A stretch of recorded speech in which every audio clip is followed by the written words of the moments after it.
जी हाँ, नमस्कार दोस्तों, स्वागत है आपका हमारे यूट्यूब चैनल में। हम यहाँ पे कुछ महत्वपूर्ण बिंदुओं पे बात करेंगे हिंदी साहित्य के इस भाग से जो आदिकाल से संबंधित है। तो आदिकाल से ये जो हमारी परीक्षाएं हैं जिसमें हम LT, DSSB, RPSC, PGT, TGT, net JRF जैसी महत्वपूर्ण परीक्षाओं पे जो वर्णन करने वाले हैं वो आप सभी के लिए महत्वपूर्ण है। तो बने रहे हमारे साथ। डे 3 में आज हम चर्चा करेंगे जैन साहित्य पे। जैन साहित्य यानी रास काव्य परंपरा, और यहाँ से एक प्रश्न आपका सदैव पूछा जाने वाला है। चलिए बिना कोई समय गंवाए हुए हम प्रारंभ करते हैं इस महत्वपूर्ण सेशन को, जिसमें हम डे 2 में आपको पहले ही कुछ महत्वपूर्ण बिंदु उपलब्ध करा चुके हैं जो आपके लिए परीक्षोपयोगी हैं। सबसे पहला हम देखेंगे ये रास काव्य परंपरा। तो रास काव्य परंपरा है क्या? रास काव्य परंपरा को ही हम जैन काव्य परंपरा के रूप में जानते हैं, जो कि इसका बी ऑप्शन होगा, सही उत्तर होगा।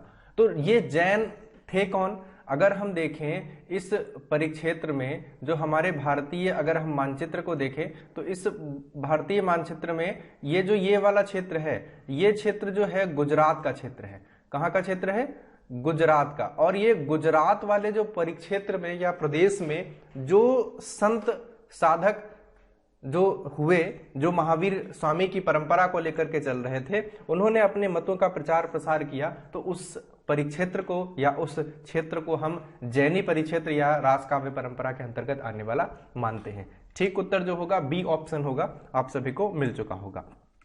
अगला है कि इस ग्रंथावली में जो परंपरा में जो ग्रंथ लिखे गए उनमें से जो पहला ऐतिहासिक ग्रंथ है, तो ऐतिहासिक जिसमें ऐतिहासिक परिदृश्य को रखा गया है, रिपुदारण रास, उपदेश रसायन, पंचपांडव, भरतेश्वर, बाहुबली, उनमें से जो बिल्कुल ठीक उत्तर के रूप में रहेगा वो सही उत्तर के रूप में मित्रों होगा इनमें से।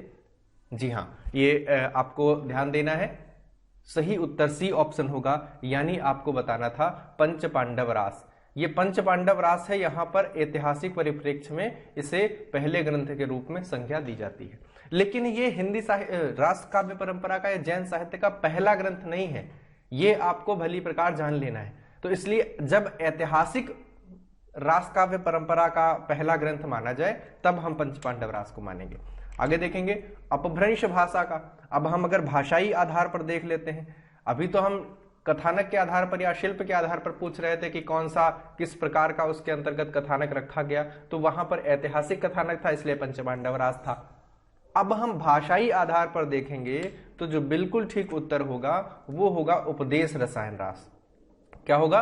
उपदेश रसायन रास जो है हिंदी साहित्य का पहला ग्रंथ है और यह इसी से संबंधित है। आगे बढ़ेंगे, हम अगले प्रश्न की चर्चा करेंगे।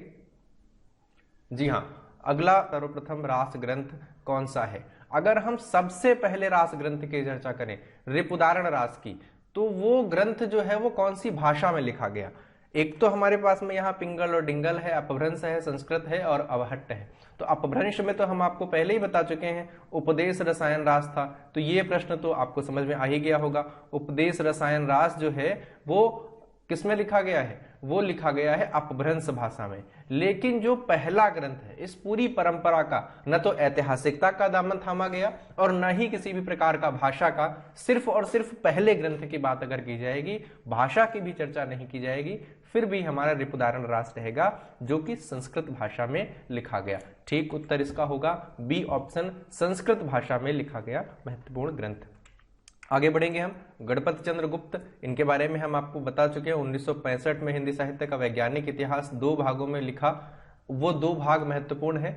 इसी में हम देख लेते हैं कि हिंदी साहित्य का प्रथम ग्रंथ किस ग्रंथ को मानते हैं। तो ये जो मानते हैं, ये सबसे पहली बात तो आपको ये ध्यान देना है कि ये कौन सा ग्रंथ मानते हैं? डी ऑप्शन, यानी भरतेश्वर बाहुबली रास जो है इस ग्रंथ को हिंदी साहित्य का, मात्र जैन साहित्य की परंपरा का नहीं मानते, ये इसे हिंदी साहित्य का महत्वपूर्ण ग्रंथ या पहला ग्रंथ के रूप में स्वीकार करते हैं। और इस ग्रंथ का जो प्रकाशन है यानी जो आदिकाल है उसका समय 1193 मानते हैं। 1193 से ये मानते हैं कि हिंदी साहित्य का प्रारंभ हुआ, और इस ग्रंथ की रचनाकार के रूप में वो शालिभद्र सूरि को स्वीकार करते हैं। शालिभद्र सूरि, तो ये जो है ये प्रथम कवि भी उनके द्वारा माने जाते हैं। अगर प्रश्न पूछा जाता है कि गणपति चंद्र गुप्त के अनुसार हिंदी साहित्य का प्रथम कवि कौन है, तो ये शालिभद्र सूरि होंगे। और भरतेश्वर बाहुबली रास जो है वो हिंदी साहित्य की, न कि जैन परंपरा में, फिर आपको एक इस पर फोकस करते हुए, इस पर जोर देते हुए कहने की कोशिश कर रहा हूं कि ये प्रथम रचना भी उनके द्वारा स्वीकार की जाती है। और हम आपको पिछली क्लासेस में बता चुके हैं कि पुष्पदंत, स्वयंभू, सरहपा, योगिंद्र मुनि, ये सब हिंदी साहित्य के प्रथम कवि के रूप में जाने जाते हैं। उसी परंपरा में शालिभद्र सूरि का भी नाम आता है। आगे बढ़ेंगे, आपको हम बता दें कि हमारे चैनल से NTA NET JRF के महत्वपूर्ण बैचेज प्रारंभ हो रहे हैं। हम आपको वहां पे कंप्लीट सेशन उपलब्ध कराएंगे। श्रावकाचार महत्वपूर्ण ग्रंथ है। श्रावकाचार जो है महत्वपूर्ण ग्रंथ है और इसका प्रकाशन कब हुआ, या इसका जो प्रारंभ है 933 ईस्वी, ठीक है, ये आपको ध्यान में रखना है। ये कब का लिखा हुआ, 933, और हजारी प्रसाद द्विवेदी इसको महत्वपूर्ण ग्रंथ के रूप में स्वीकार भी करते हैं। इसको लिखने वाले जो नाम है उसमें नाम आएगा सी ऑप्शन, देवसेन। कुछ और तथ्य इसमें हम चर्चा कर लेते हैं। 933 में लिखा गया। इसके अतिरिक्त इसके अंदर श्रावक धर्म के उपदेशों का वर्णन किया गया। और अगर तीसरा तथ्य हम देखें तो इसमें 250 दोहे संकलित हैं, तो दोहों पर लिखा गया। और अब अगर हम देखें आदिकाल का जो प्रिय छंद है वो प्रिय छंद के रूप में भी दोहा है। और अगर हम अपभ्रंश भाषा में इसे कहें तो इसे दोहा नहीं कहा जाता था, इसे दूहा कहा जा रहा था। तो इसलिए आपको ये जान लेना है। बिल्कुल ठीक उत्तर यहां पे हो जाएगा। अब हम देख लेते हैं देवसेन जी की रचना के रूप में। तो इसमें ये जो तथ्य हैं ये महत्वपूर्ण है और सभी अपने अपने आप में एक महत्वपूर्ण प्रश्न के रूप में। 7 नंबर प्रश्न पे देखेंगे हम। देवसेन का ग्रंथ नहीं है, इसके ठीक पूर्व हमने उनके एक ग्रंथ की चर्चा की जिसका नाम था श्रावकाचार। इसके अतिरिक्त 3 और ग्रंथ उनके हो जाते हैं, नयचक्र, दर्शनसार, सावय धम्म दोहा और बृहदनय चक्र। तो इनमें से जो ठीक उत्तर होगा वो डी ऑप्शन होगा। ये जो बृहदनय चक्र है बहुत इंपॉर्टेंट क्वेश्चन है, ये कई बार पूछा जा चुका है। ये देवसेन के शिष्य किसका है, देवसेन का, और उनका नाम क्या है, माइल्य धवल, ठीक है, माइल्य धवल, उन्हीं की एक महत्वपूर्ण रचना के रूप में है। और ये जो नय चक्र है इसको हम बृहदनय चक्र, जब ये ग्रंथ है तो इसको हम लघु नय चक्र कह सकते हैं, लघु नय चक्र। तो आपको बिल्कुल भी यहाँ पे भ्रमित नहीं होना है, इन दोनों बिंदुओं को भली प्रकार जान लेना है। आगे बढ़ेंगे हम। उक्ति व्यक्ति प्रकरण। तो उक्ति वैचित्र, यहाँ पर जो महत्वपूर्ण है, प्रधानता है, वो उक्ति वैचित्र, जो हमें आगे चल करके अमीर खुसरो के काव्य में भी मिलती है। उक्ति वैचित्र, यहाँ पर जो वाक्पटुता है या उसका वैचित्र प्रदर्शन है उसके माध्यम से काव्य को विशिष्टता प्रदान की गई है। इसमें देखेंगे उक्ति व्यक्ति प्रकरण किस प्रकार की रचना है, व्याकरण, वीर काव्य, शब्दकोश, श्रृंगार ग्रंथ। ठीक उत्तर होगा डी ऑप्शन, यानी इसमें हम देखेंगे व्याकरण ग्रंथ के रूप में। अगले प्रश्न की बात करते हैं। उक्ति वैचित्र की प्रधानता है। हमारे पास अगला प्रश्न है नख शिख वर्णन। नख शिख वर्णन, पहले तो आप ये जान लें कि जो नायिका है या नारी है, नारी के नख से शिख तक का वर्णन, शिख तक का वर्णन, यानी संपूर्ण काया का वर्णन, संपूर्ण शारीरिक चेष्टाओं का वर्णन। नख कौन सा, पैर के नख से, ये नख कौन सा है, पैर के नख से, सिर से पैर तक का वर्णन जो है अगर हम देखें तो वो जो किया जाता है उसी को हम नखशिख वर्णन कहते हैं। तो ये आपको ध्यान में रखना है। और इसी के माध्यम से श्रृंगार परंपरा का प्रारंभ भी माना जाता है। और हम देखेंगे प्राकृत पेंगलम, राउरवेल, ढोला मारूरा दूहा, पहुमचर्यु। ठीक उत्तर इनमें से होगा बी ऑप्शन, यानी राउरवेल। सही उत्तर कौन सा होगा, बी ऑप्शन। अब इसमें देख लेते हैं, ये रचना जो है ये रोड़ा कवि के द्वारा लिखी गई।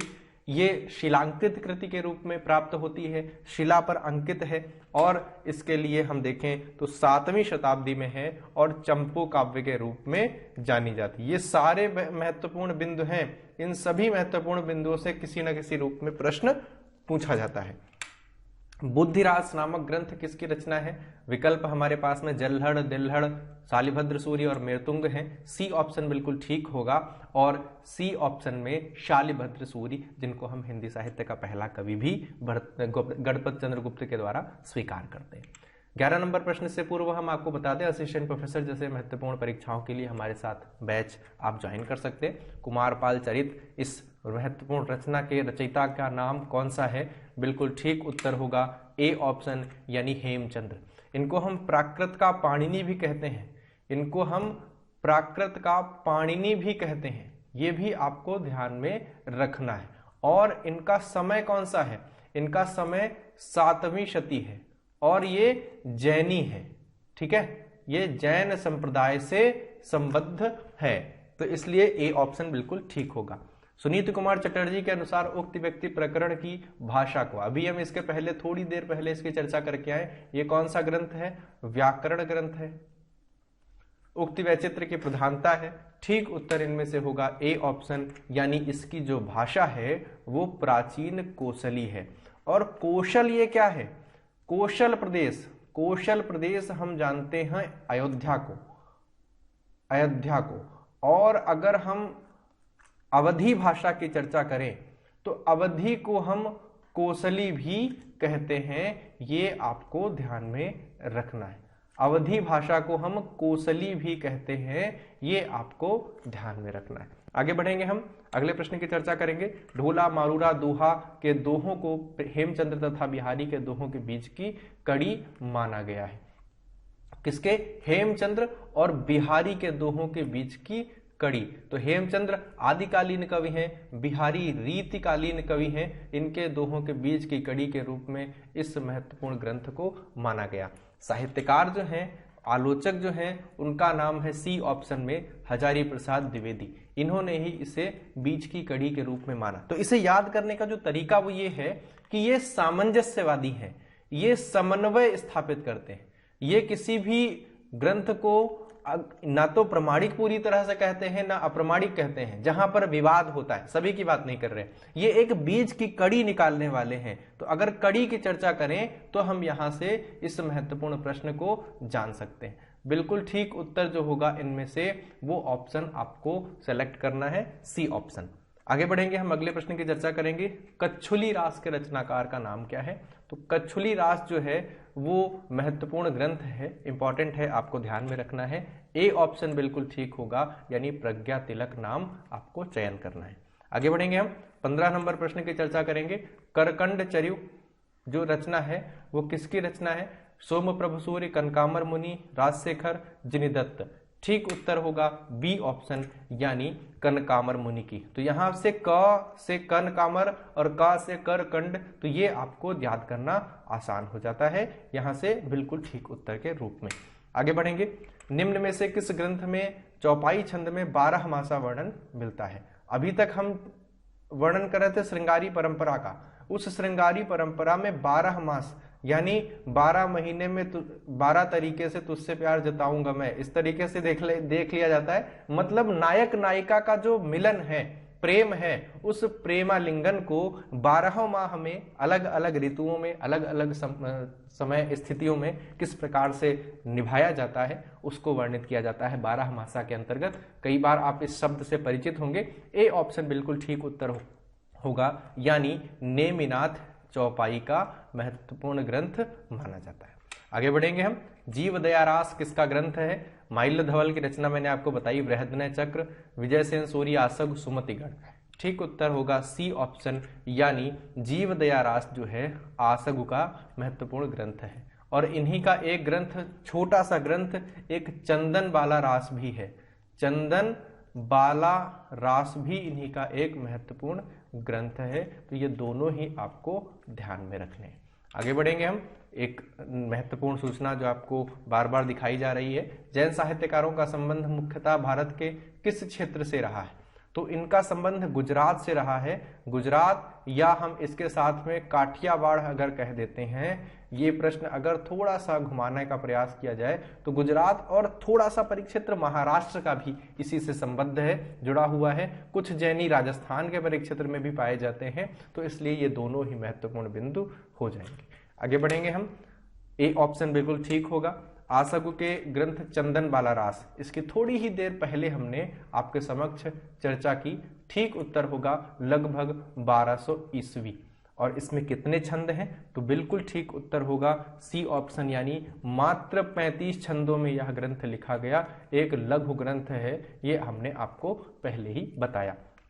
20 नंबर प्रश्न, अगर जैनों की या जैनियों की रचनाओं के ऊपर से जैन विशेषण हटा दिया जाए, ठीक है, अगर जैन विशेषण हटा दिया जाए तो वे योगियों और तांत्रिकों, तो योगियों में अगर हम देखें तो नाथ आ जाएंगे और तांत्रिकों की चर्चा करें तो सिद्ध आ जाएंगे। तो अगर हम जैन विशेषण हटा लेते हैं तो वो ग्रंथ जो है हमें बिल्कुल भी नाथ और सिद्ध से भिन्न नहीं लगेंगी। इसका मतलब ये है कि यह भी इसी धार्मिक परिक्षेत्र के अंतर्गत आती हैं जिसमें तंत्र मंत्र, जादू टोना, शाप, वशीकरण या इस तरीके के संसर्गों को रखा गया है। अब ये कहने वाले कौन है? हमारा जो प्रश्न है वो है हजारी प्रसाद द्विवेदी। तो इन तीनों ही परंपराओं के ग्रंथों में वो कोई भी भिन्नता नहीं मानते, मात्र धर्म के जो अनुयायी हैं उनकी जो मान्यताएं हैं, कुछ मान्यताओं में परिवर्तन मानते हैं, बाकी वह एक जैसा ही स्वीकार करते हैं।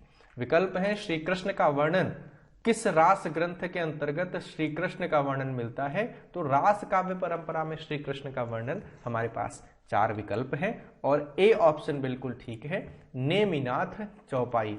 अगर नाथ की हम चर्चा करें तो यहां पर श्री कृष्ण नाथ जो है श्री कृष्ण का वर्णन यहां से आ जाएगा। आगे बढ़ेंगे हम। नेमिनाथ चौपाई की बात की थी हमने, यहाँ पे पहला 12मासा वर्णन था और नेमिनाथ रास जो है उसमें श्री कृष्ण का वर्णन है। कलिकाल सर्वज्ञ कहा गया। कलिकाल सर्वज्ञ, कौन सा साहित्य काल कलिकाल सर्वज्ञ माना गया? बिल्कुल ठीक उत्तर इनमें से होगा ए ऑप्शन। इन्हीं हेमचंद्र जी की अगर हम चर्चा करें जो जैनी थे, 7वीं शताब्दी में आए, अब प्राकृत भाषा के पाणिनि, उन्हीं का नाम स्वीकार किया जाएगा। हिंदी साहित्य से संबंधित भी बैच हमारे पास प्रारंभ है, अगर आप ज्वाइन करना चाहते हैं तो बहुत ही शीघ्र संपर्क करें। भोज प्रबंध ढंग से लिखी गई रचना कौन सी है? ढोला मारूरा दूहा, प्रबंध चिंतामणि, शब्दानुशासन श्रावकाचार्य। तो प्रबंध चिंतामणि जो रचना है मेरु तुंग की है और यही ग्रंथ भोज प्रबंध ढंग पर लिखा गया। और इसकी चर्चा करें तो यह संस्कृत ग्रंथ है, संस्कृत और प्राकृत दोनों भाषाओं का समन्वय है। ये महत्वपूर्ण तथ्य भी इससे जुड़ा हुआ है। आगे बढ़ेंगे हम, अगले प्रश्न की चर्चा करेंगे। पियो संगम कहीं निछड़ी, पियो परोखो केव, सोमप्रभ सूरी, हेमचंद्र, अब्दुल रहमान और राम सिंह में ठीक उत्तर बी विकल्प होगा, यानी आपको हेमचंद्र विकल्प चयन करना है। आगे बढ़ेंगे हम, अगले प्रश्न की चर्चा करेंगे। अद्दहमाण, तो अद्दहमाण ये कोई और भी व्यक्ति नहीं है, ये अब्दुल रहमान है, यानी संदेश रासक के रचयिता है। और संदेश रासक जो एक विरह काव्य है, आदिकाल का महत्वपूर्ण ग्रंथ है। हमारे साथ जुड़े रहें, हमारे नए बैचेस ज्वाइन करें जहां पे हम आपको विशेष अध्ययन उपलब्ध कराएंगे। लाइक शेयर सब्सक्राइब करते रहें, बेल आइकन प्रेस करें ताकि हमारे चैनल से सब्सक्राइबर की संख्या बढ़ती रहे और आपको दिए गए नोटिफिकेशन आप तक पहुंचते रहें। बहुत बहुत धन्यवाद।